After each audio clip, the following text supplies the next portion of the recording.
more Marvel stuff, Deadpool 3 ending, post-credit scene revealed. Let's see what everything always has to say about this, and check this out. What's going on, guys? Welcome to Everything Always. My name's Michael Bremen, aka All Fighters. Now, if you've ever wondered whether the creatives on these films, say like the director Sean Levy on Deadpool 3, actually sees the rumor mill, the things we report on at this channel, he does. And in fact, one of his most recent interviews talking about some details for Deadpool 3, he revealed that with all the casting rumors going on right now, if they were all true, this would be the craziest superhero movie of all time, and then followed it up with some are true and some are not. But today we have huge industry insider reveals for perhaps what could be the post-credit scene or the ending of Deadpool 3, which really might be the biggest rumor of all, and considering in the wake of all these rumors about it leading into Secret Wars. We're going to break down the latest from industry insider Daniel RPK, issue the latest of spoiler warning, and then talk about the possible ending / post-credit scene coming up for Deadpool 3. But first, if you could grab the subscribe button. We do daily Marvel content at the channel, and that's all we do. Everything from official Easter egg breakdowns, trailers, and reviews to the occasional industry insider report and everything in between. So if that sort of thing's for you, hit the subscribe button, leave a comment down below.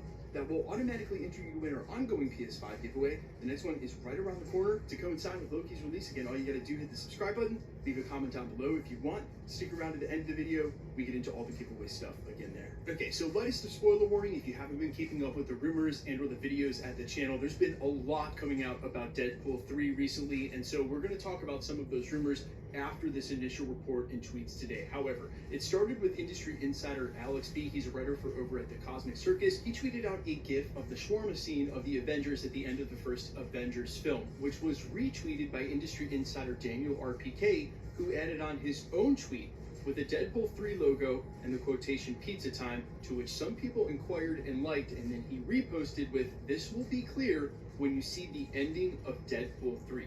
Now quickly, if you need me to connect the dots for you here, this is basically two of the most ubiquitous industry insiders from Marvel now corroborating this scoop at the same time and implying that either at the end of Deadpool 3 or in the post-credit scene, whatever group of heroes have assembled / been recruited * during the film will be eating, including the quote "pizza time" surely makes it seem like Tobey Maguire's Spider-Man is going to be among them. Now, to be fair, I simply took this to mean, if you remember at the beginning of Deadpool 1, he was a pizza delivery guy. So he would be the one showing up with the food for the group of heroes, but pizza time is such a well-known Spider-Man scene. I don't think it's unfair that people started responding on the Twitter thread with the GIF of the scene. But this again is where I issue the lightest of spoiler warnings, only because in the last 2 weeks there have been absolutely bananas details coming out. It started with industry insider Casey Walsh, who implied that it's specifically the TVA that's recruiting a group of heroes or the best from each dimension to feature in Battleworld during Secret Wars. Now, if you missed our full in-depth detailed breakdown on this, I can put it down in the descriptions or link it at the end, but I mean, we've always pretty much thought the reason you bring back these other cinematic universe heroes is to involve them in a huge crossover at the end.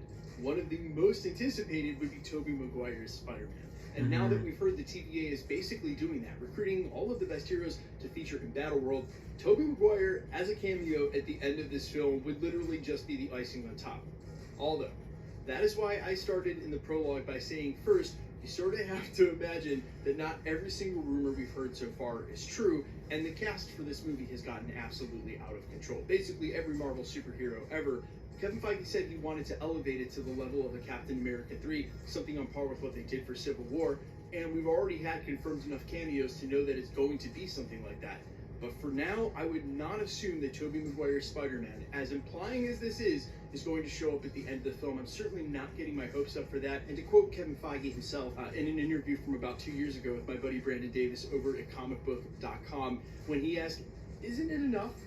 When is enough enough?" We've got Hugh Jackman confirmed in the yellow and blue suit with a behind-the-scenes look before the movie even dropped, knowing we've got a bunch of X-Men coming back. This is more than enough. We don't need Tobey Maguire or any other Spider-Man on top of all these other cameos to show up. As amazing as that would be, pun totally intended, it's just not necessary. Now, the fact that this seems to imply we're going to see the beginning of Battleworld and TVA's role in recruiting these heroes, that's a whole nother video, and I'm super curious again about the timeline of the TVA's involvement, only because of what we've seen in this recent trailer.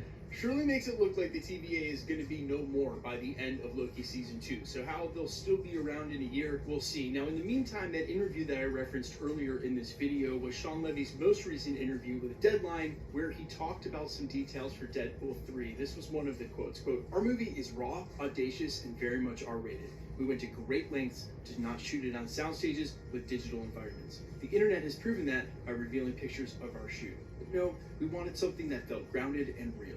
We put Hugh Jackman in his most iconic character alongside Ryan Reynolds in his most iconic character. I would say it's more of a descendant of Midnight Run, 48 Hours, and Planes, Trains, and Automobiles than it is a descendant of Airplane." And honestly, I had to take a step back for just a second and think about the difference between those two films. And I think what he's basically saying, if you remember, the Airplane films were really sort of like a non sequitur, extremely goofy and way out there sense of humor. Planes, Trains, and Automobiles, 48 Hours, Midnight Run, they focused on the relationship between the two lead characters.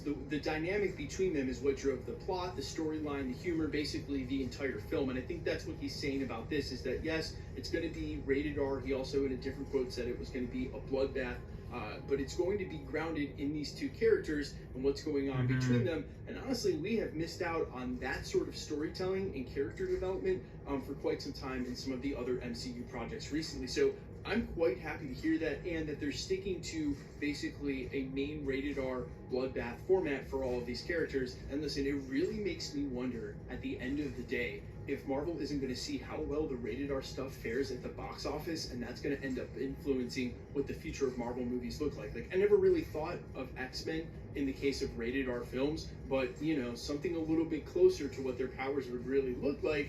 I don't know, I'm just saying it's going to be super interesting to see things like Deadpool and Blade, which is sort of rumored to be right between PG-13 and R for right now. See something like Werewolf by Night, other TVMA projects like the upcoming Punisher that have been almost confirmed by industry insider trades. If it's this rated R, if it's this super violent and blood including stuff like Werewolf by Night that fares the best out of all their projects, just from a bottom line standpoint, they'll have no choice but to really acknowledge that. And again, say for a fan base that has been aging with the MCU at this point for almost 2 decades. But you guys let me know all your thoughts down below, how hyped you are for this film. We have so many more videos to come out over the next couple of days, so stay tuned here at the channel. Quickly, let's get into the giveaway stuff before I let you go. All right, we are still giving away PlayStation 5s for quite a while here at the channel. We've got at least 3. We're also going to do a comic book giveaway every day through October. If you want to be entered to win, super simple. All you got to do, hit the subscribe button, then leave a comment down below. Because it's truly random, the more videos you comment on, the better chance you have of winning. All winners will be announced at the end of videos, same way we're doing here. The best way to keep up with the content has always been